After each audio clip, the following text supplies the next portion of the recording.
Good morning. Good morning. Good morning, America. Have a seat, please. President Joe Biden, First Lady, Dr. Jill Biden, Second Gentleman, Douglas Emhoff, members of Congress, members of the Cabinet, members of our administration, and friends and fellow Americans.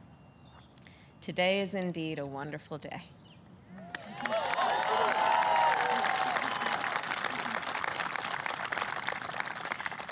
As we gather to celebrate the confirmation of the next Justice of the United States Supreme Court, Judge Ketanji Brown Jackson.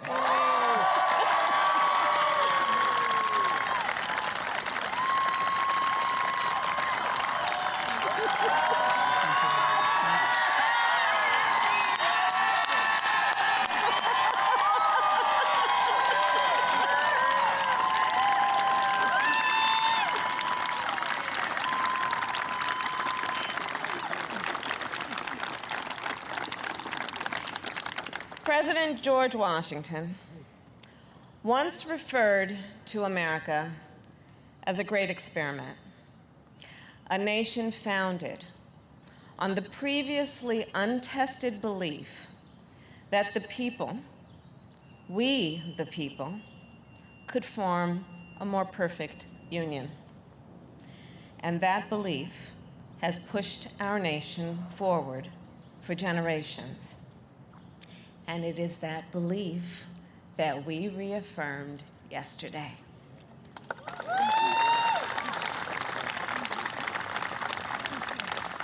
Through the confirmation of the first Black woman to the United States Supreme Court.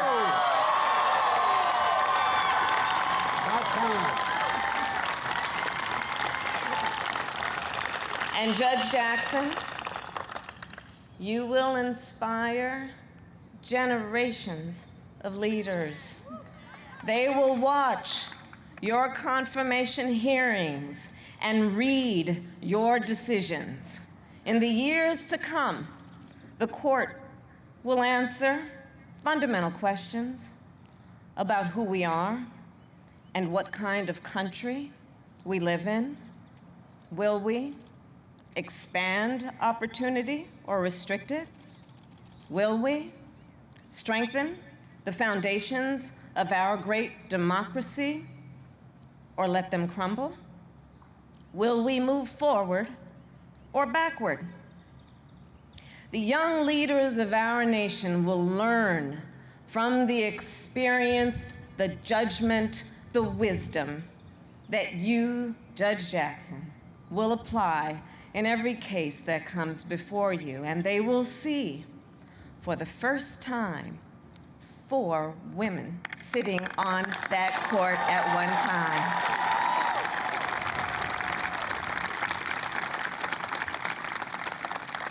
So as a point of personal privilege, I will share with you, Judge Jackson, that when I presided over the Senate confirmation vote yesterday, while I was sitting there, I drafted a note to my goddaughter.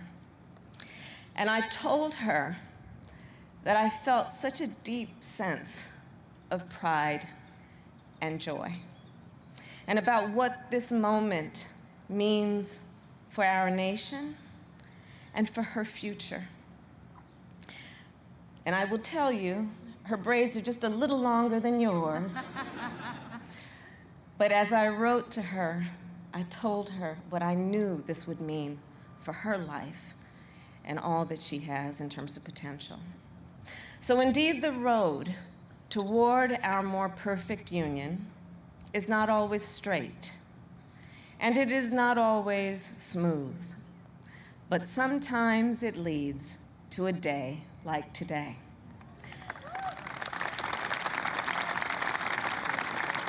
A day that reminds us what is possible when progress is made, and that the journey, well, it will always be worth it.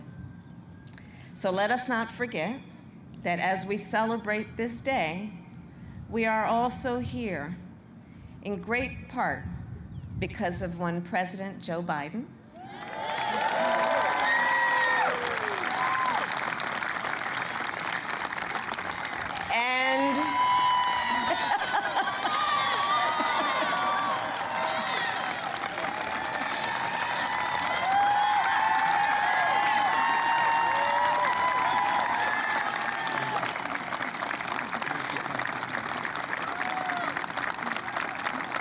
and because of Joe Biden's vision and leadership and commitment, a lifelong commitment to building a better America.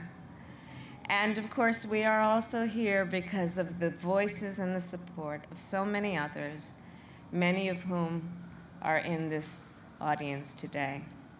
And with that, it is now my extreme and great honor to introduce our president, Joe Biden.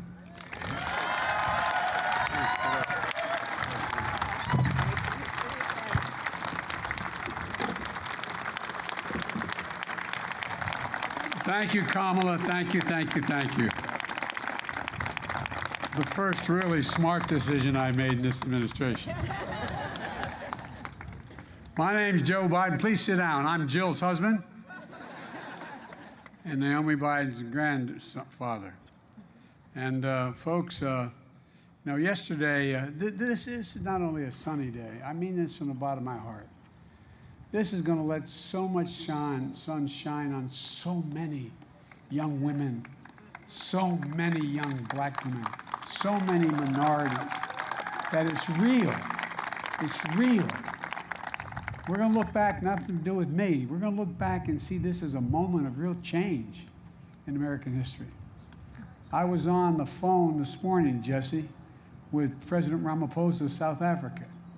And he was talking about how the time that I was so outspoken about what was going on in my meeting with Nelson Mandela here.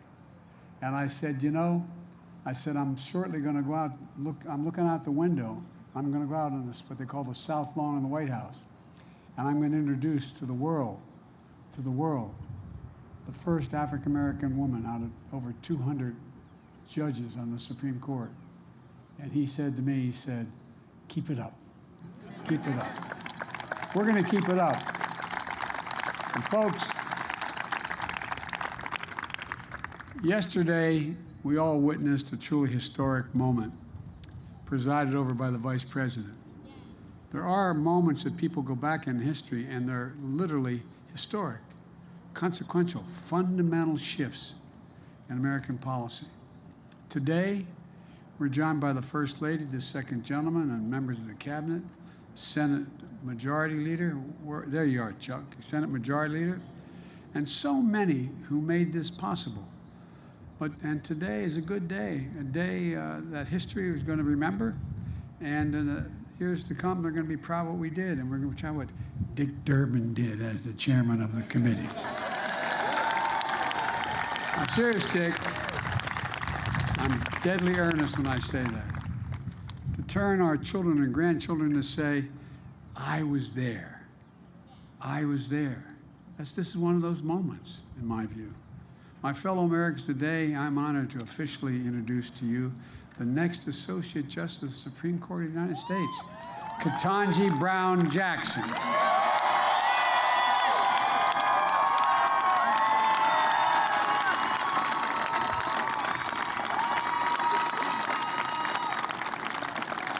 After more than 20 hours of questioning at her hearing and nearly 100 meetings, she made herself available to every single senator who wanted to speak to her and spoke for more than just a few minutes, answered their questions in private as well as before the committee. We all saw the kind of justice she'll be: fair and impartial, thoughtful, careful, precise, brilliant, a brilliant legal mind with deep knowledge of the law, and a judicial temperament which was equally important in my view, that's calm and in command, and a humility that allows so many Americans to see themselves in Ketanji Brown Jackson. That brings a rare combination of expertise and qualifications of the court. A federal judge who has served on the second most powerful court in America, behind the Supreme Court. A former federal public defender with the ability to explain complicated issues in the law in ways everybody, all people can understand. A new perspective. When I made the commitment to nominate a black woman to the Supreme Court, I could see this day. I literally could see this day because I thought about it for a long, long time. As Jill and Naomi will tell you, I wasn't going to run again. But when I decided to run, this was one of the first decisions I made. I could see it. I could see it as a day of hope, a day of promise, a day of progress. A day when, once again, the moral arc of the universe, as Barack used to quote all the time, bends a little more toward justice. I knew it wouldn't be easy, but I knew the person I nominated will be put through a painful and difficult confirmation process. But I have to tell you, what Judge Jackson was put through was well beyond that. There was verbal abuse, the anger, the constant interruptions, the most vile, baseless assertions and accusations. In the face of it all, Judge Jackson showed the incredible character and integrity she possesses. Poise.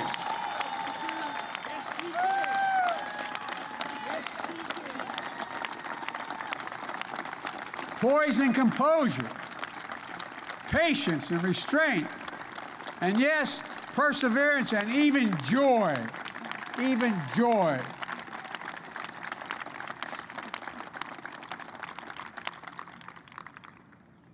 Ketanji, or I'm not going to be calling you that in public anymore. Judge, you are the very definition of what we Irish refer to as dignity. You have enormous dignity. And it communicates to people. It's contagious, and it matters. It matters a lot. Maybe that's not surprising if you look who sat behind her during those hearings. Her husband, Dr. Patrick Jackson, and his family. Patrick, stand up, man. Stand up. Talia and Layla, stand up. I know it's embarrassing the girls. I'm going to tell you what Talia said. I said to Talia, it's hard being the daughter or the son of a famous person. I said, imagine what it's like being president. She said, she may be. I couldn't agree more. Thank you, thank you, thank you, thank you. And Ketanji, her brother, a former police officer and a veteran. Ketanji, stand up, man. This man looks like he can still play, buddy. He's got biceps about as big as my calves. Thank you, bud. Thank you, thank you, thank you. And of course, her parents, Johnny and Elroy Brown. Johnny, all right, stand up.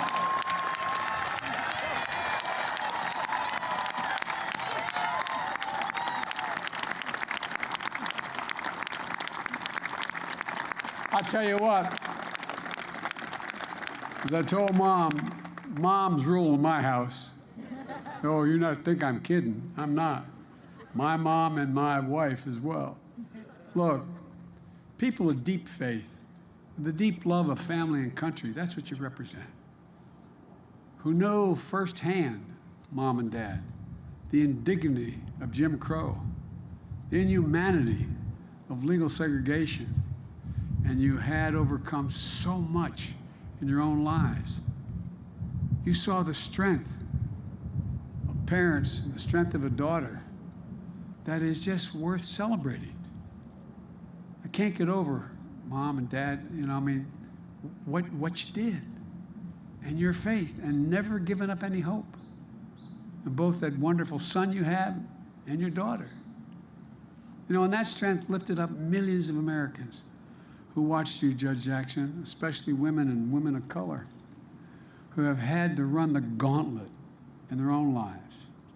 So many of my cabinet members are women, women of color, women that represent every sector of the community. And it matters. And you stood up for them as well. They know it. Everybody out there, every woman out there, everyone, am I correct? just like they have. Just like they have. And same with the women members of Congress as well, across the board. Look, it's a powerful thing when people can see themselves in others. Think about that. What's the most powerful thing? I'll bet every one of you can go back and think of a time in your life where there was a teacher, a family member, a neighbor, somebody who made you believe that you could be whatever you wanted to be. It's a powerful, powerful, powerful notion. That's one of the reasons I believe so strongly that we needed a court that looks like America, not just the Supreme Court. That's why I'm proud to say, with the great help of Dick Durbin, I've nominated more black women judges of federal appeal courts than all previous presidents combined.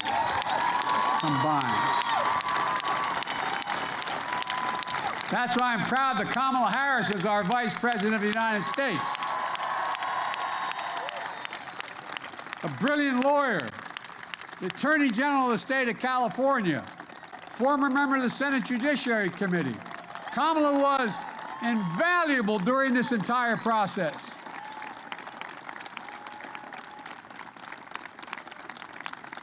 And Chuck, our majority leader, I want to thank you, pal. You did a masterful job in keeping the caucus together, getting this vote across the finish line in a timely and historic manner. Just watching it on television yesterday, watching when the vote was taken on the Democratic side, the way people, there was such enthusiasm, genuine. You can tell when it's real. You can tell when it's real. Did an incredible job, Chuck. Thank you so much. Folks, because you're all able to sit down and don't have to stand, I'm going to go on a little longer here and tell you. I want to say something about Dick Durbin again. Dick, I'm telling you, overseeing the hearing, how you executed the strategy by the hour, every day to keep the committee together. And you have a very divided committee with some of the most conservative members of the Senate on that committee. It was especially difficult with an evenly divided Senate. Dick, I served as chairman of that committee for a number of years before I had this job and the job of vice president, as did all the Democrats. You did not stand, I think all the Democrats in the committee did. And every Democrat in the Senate, all of whom voted for Judge Jackson. And notwithstanding the harassment and attacks in the hearings, I always believed that the bipartisan vote was possible. And I hope I don't get him in trouble. I mean it sincerely, but I want to thank 3 Republicans who voted for Judge Jackson. Senator Collins, who's a woman of integrity. Senator Murkowski, the same way, in Alaska, and up for re-election. And Mitt Romney, whose dad stood up like he did. His dad stood up and made these decisions on civil rights. They deserve enormous credit for setting aside partisanship and making a carefully considered judgment based on the judge's character, qualifications, independence. And I truly admire the respect, diligence, and hard work they demonstrated in the course of the process. As someone who's overseen, they tell me, more Supreme Court nominations than anyone who's alive today, I believe that respect for the process is important.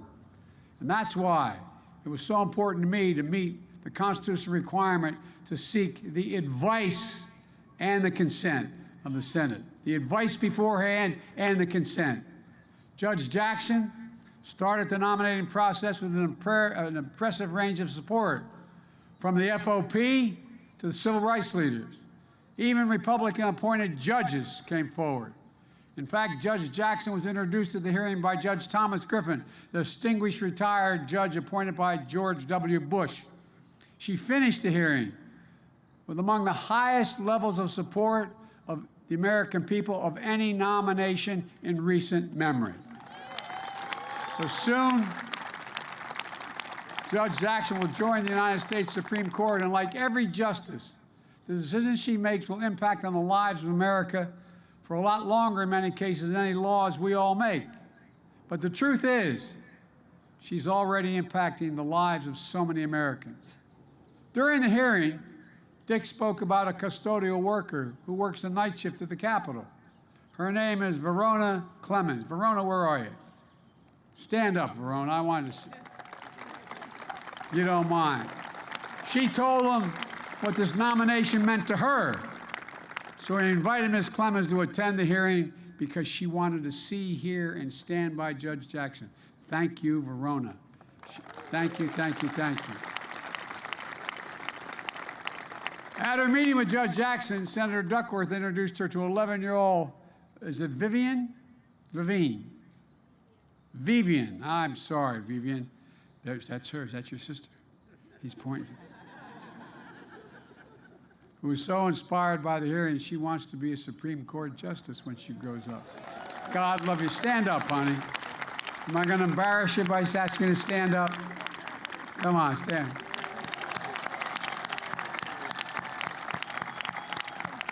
There's tens of thousands of Vivians all through the entire United States. She met Judge Jackson and saw her future.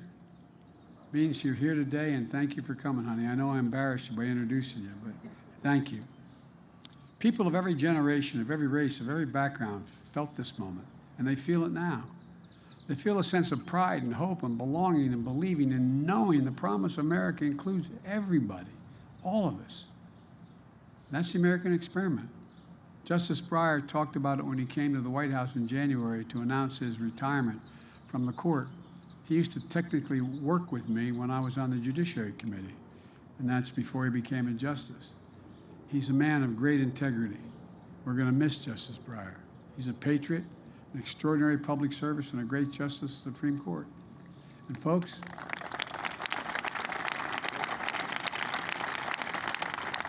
let me close with what I've long said. America is a nation that can be defined in a single word. I was in the foothills of the Himalayas with Xi Jinping, traveling with him.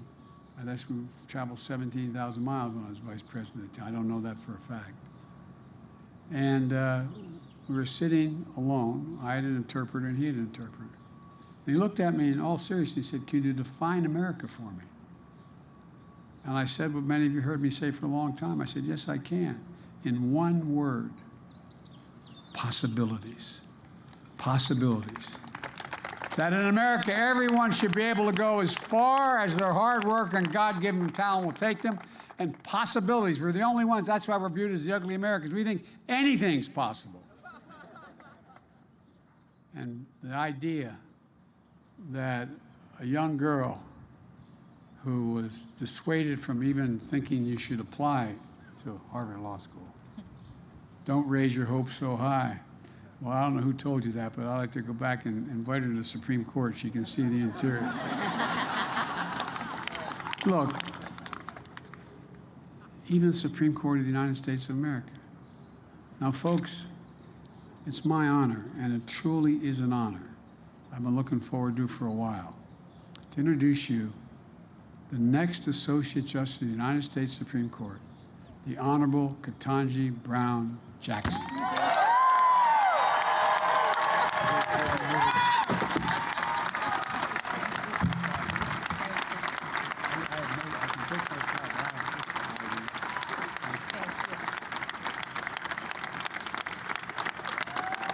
Thank you. Thank you all. Thank you all very much. Thank you. Thank you so much, Mr. President. It is the greatest honor of my life to be here with you at this moment, standing before my wonderful family, many of my close friends, your distinguished staff and guests, and the American people.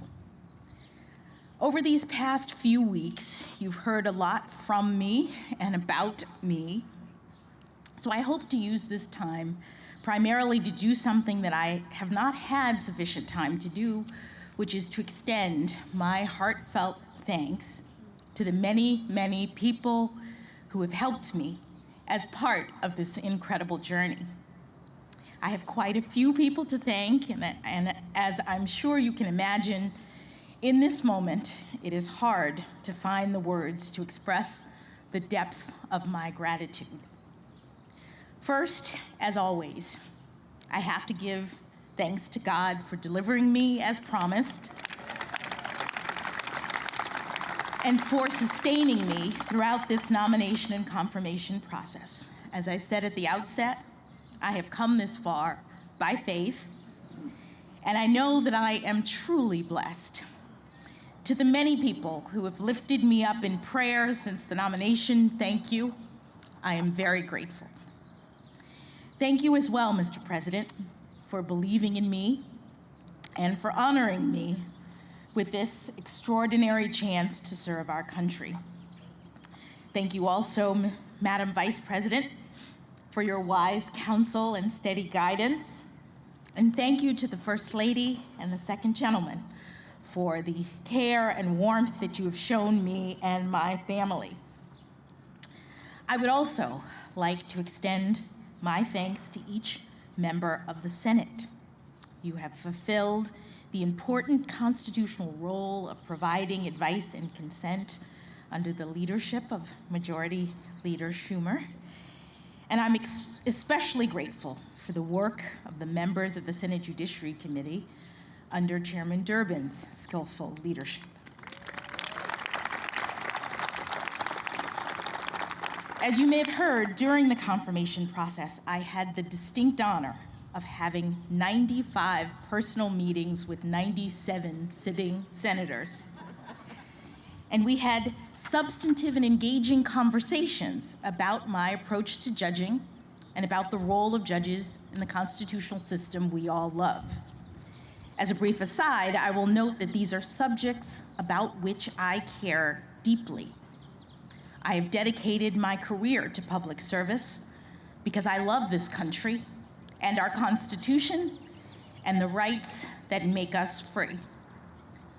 I also understand from my many years of practice as a legal advocate, as a trial judge, and as a judge on a court of appeals, that part of the genius of the constitutional framework of the United States is its design, and that the framers entrusted the judicial branch with the crucial but limited role. I've also spent the better part of the past decade hearing thousands of cases and writing hundreds of opinions, and in every instance, I have done my level best to stay in my lane and to reach a result that is consistent with my understanding of the law and with the obligation to rule independently without fear or favor. I am humbled and honored to continue in this fashion as an Associate Justice of the Supreme Court of the United States, working with brilliant colleagues, supporting and defending the Constitution, and steadfastly upholding the rule of law.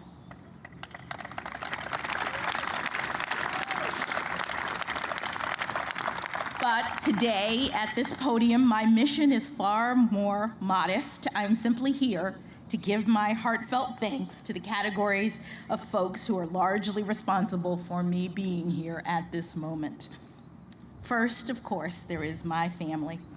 Mom and Dad, thank you, not only for traveling back here on what seems like a moment's notice, but for everything you've done and continue to do for me.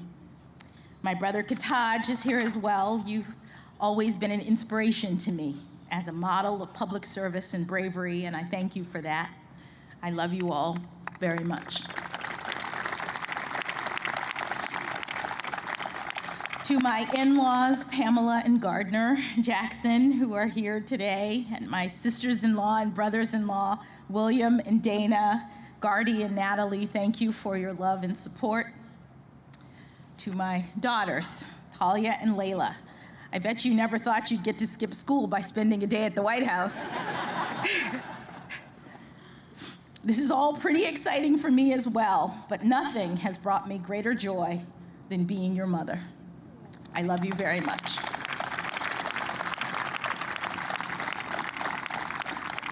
Patrick, thank you for everything you've done for me over these past 25 years of our marriage. You've done everything to support and encourage me, and it is you who've made this moment possible. Your steadfast love gave me the courage to move in this direction. I don't know that I believed you when you said that I could do this, but now I do.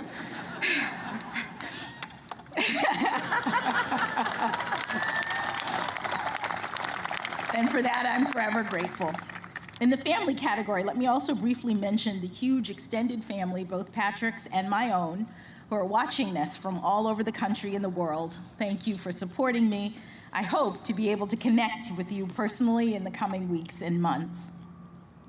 Moving on briefly to the second category of people that warrant special recognition, those who've provided invaluable support to me professionally in the decades prior to my nomination, and the many, many friends I've been privileged to make throughout my life and career.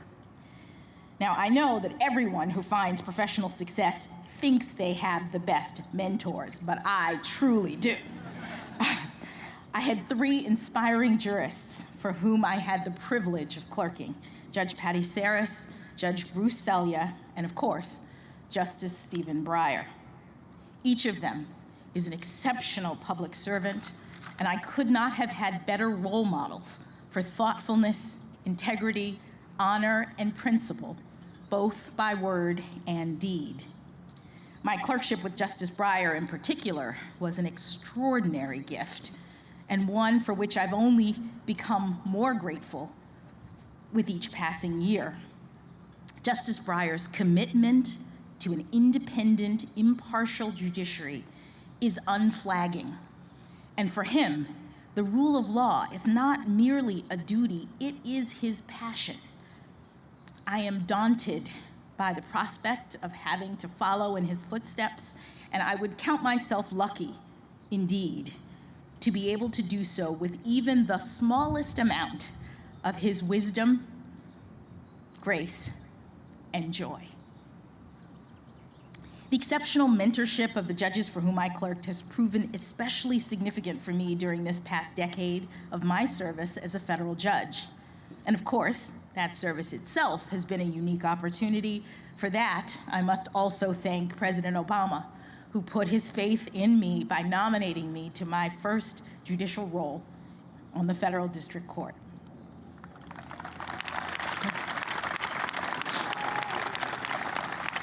This brings me to my colleagues and staff of the Federal District Court in Washington, D.C. and the D.C. Circuit. Thank you for everything. I am deeply grateful for your wisdom and your battle-tested friendship through the years. I also want to extend a special thanks to all of my law clerks, many of whom are here today, who have carved out time and space to accompany me on this professional journey. I'm especially grateful to Jennifer Gruda, who has been by my side since nearly the outset of my time on the bench and has promised not to leave me as we take this last big step. To the many other friends that I have had the great good fortune to have made throughout the years, from my neighborhood growing up, from Miami Palmetto Senior High School, and especially the debate team. Right.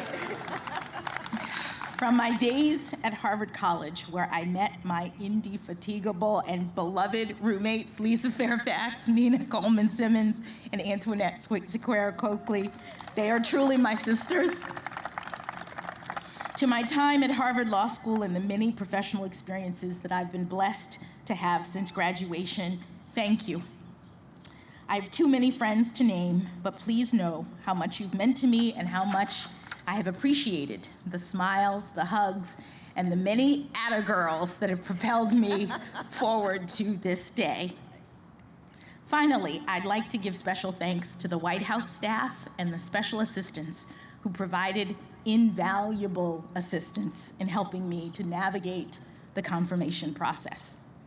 My trusted Sherpa, Senator Doug Jones, was an absolute godsend.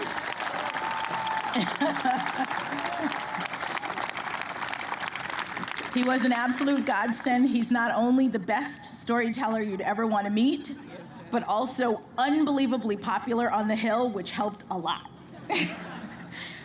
I'm also standing here today in no small part due to the hard work of the brilliant folks who interact with the legislature and other stakeholders on behalf of the White House, including Louisa Terrell, Rima Doden, Tona Boyd, Minion Moore, Ben LaBalt, and Andrew Bates.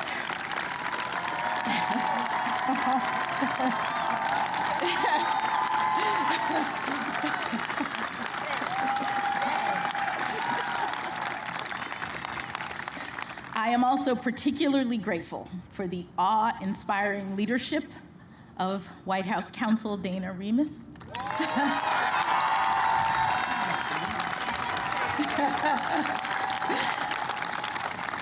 Of Paige Herwig, where's Paige? And Ron Klain.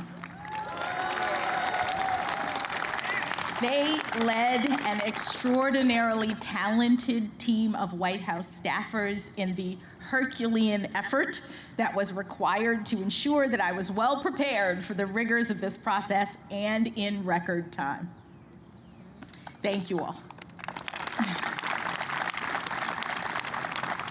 Thank you as well to the many, many kind-hearted people from all over this country and around the world who have reached out to me directly in recent weeks with messages of support.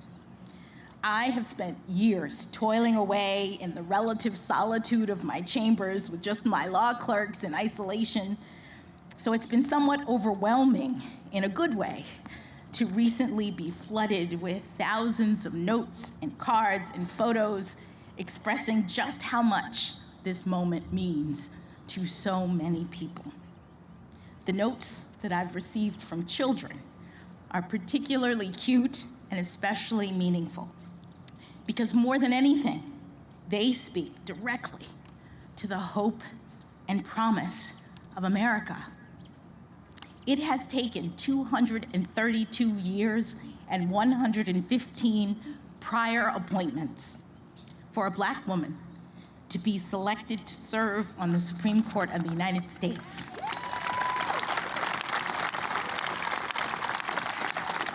But we've made it.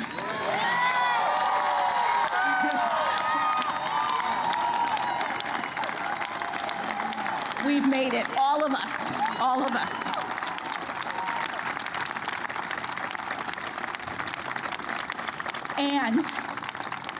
And our children are telling me that they see now, more than ever, that here in America, anything is possible.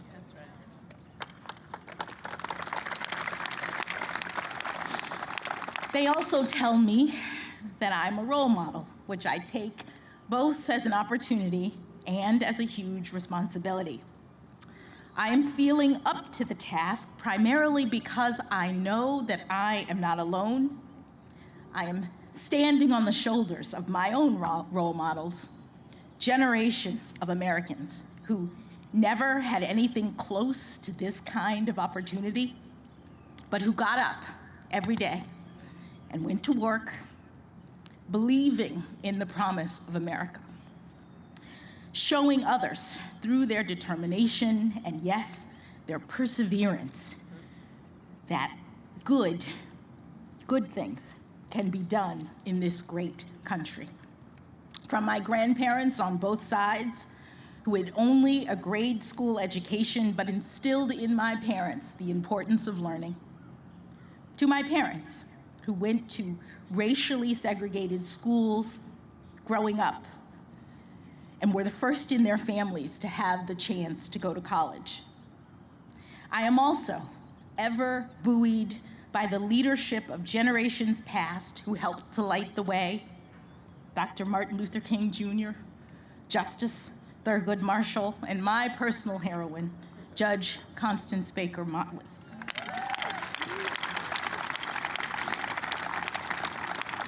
They and so many others did the heavy lifting that made this day possible. And for all of the talk of this historic nomination and now confirmation, I think of them as the true path breakers. I am just the very lucky first inheritor of the dream of liberty and justice for all.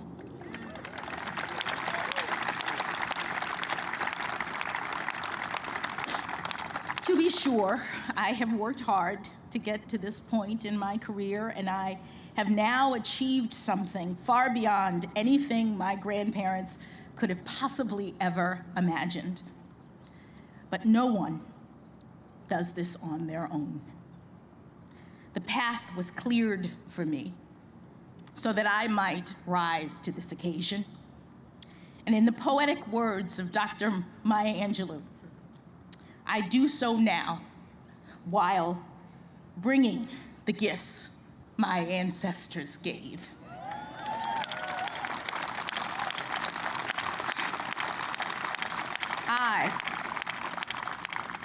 I am the dream and the hope of the slave.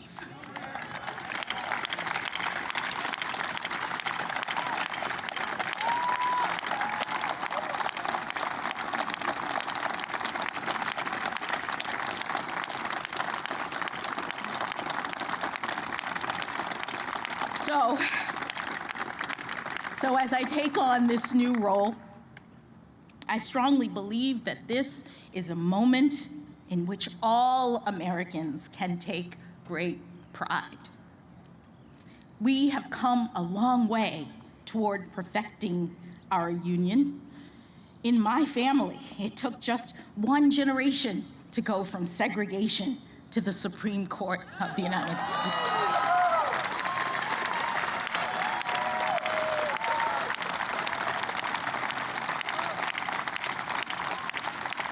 And it is an honor, the honor of a lifetime, for me to have this chance to join the court, to promote the rule of law at the highest level, and to do my part to carry our shared project of democracy and equal justice under law forward into the future.